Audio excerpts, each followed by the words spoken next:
You are starting to learn to play the violin. I'm assuming that you are here because you want to learn to play as fast as possible and in the easiest possible way. And that is why I've made this video. I'm going to tell you about 5 mistakes that many new learners make and which may slow you down your progress or stop it altogether. And this is not going to be about the bow hold or how you hold the violin and so on.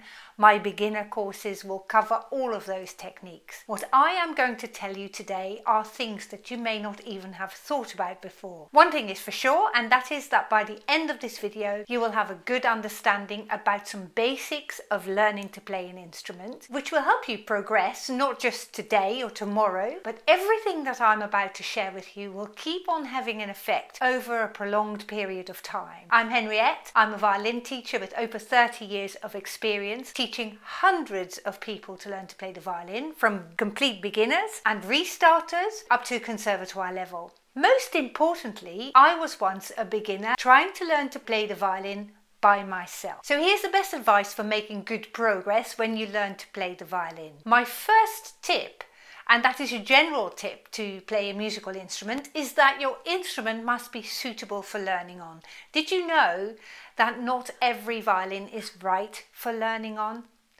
And I say this to most new starters on the violin: please steer clear of the cheapest instrument that you can find. I totally understand that it is tempting to spend as little as possible if you're going to try out if playing the violin is for you or not. Sadly though, some instruments on the market don't make a nice sound or may not even make a sound full stop. And especially when you are just getting started, having an instrument that sounds very screechy because it is such poor quality is one of the most off-putting things I can think of. So before you spend any money on an instrument, go on my website where I've selected decent quality instruments that are going to help you make good progress for a reasonable price. And the link will appear in the picture here. These instruments also come fully set up, and this means that the instrument is ready to play with a decent bridge, that is this thing, and with the strings set at the right height so that you can play without any unnecessary effort. Yes, learning to play the violin is already challenging enough as it is, and you don't want to make playing your violin any more difficult, especially when you are a beginner. My second tip is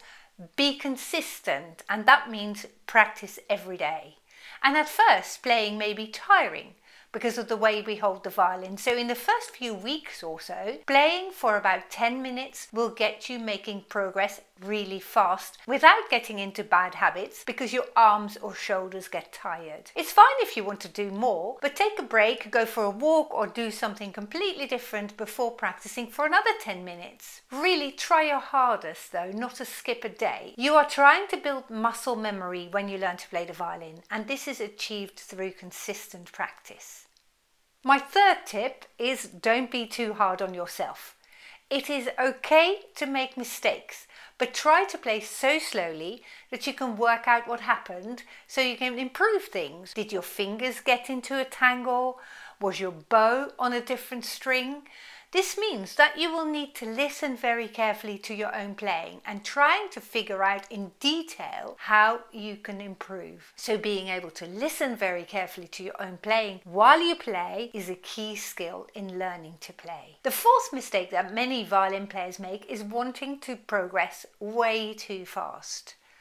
Learning to play the violin takes time, and that's okay.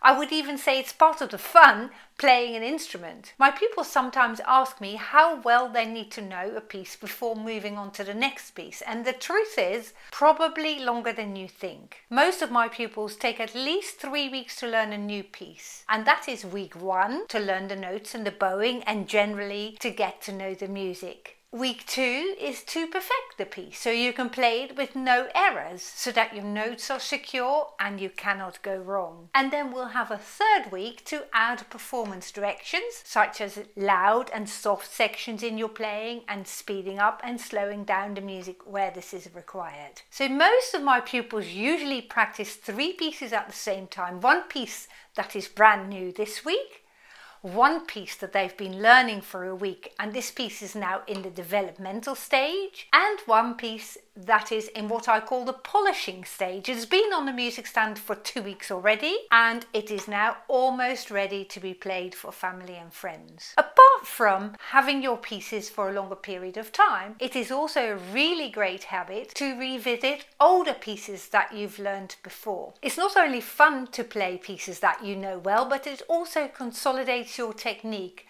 which will help you learn new pieces faster in the future. And finally, probably my top tip, ask for help when you get stuck.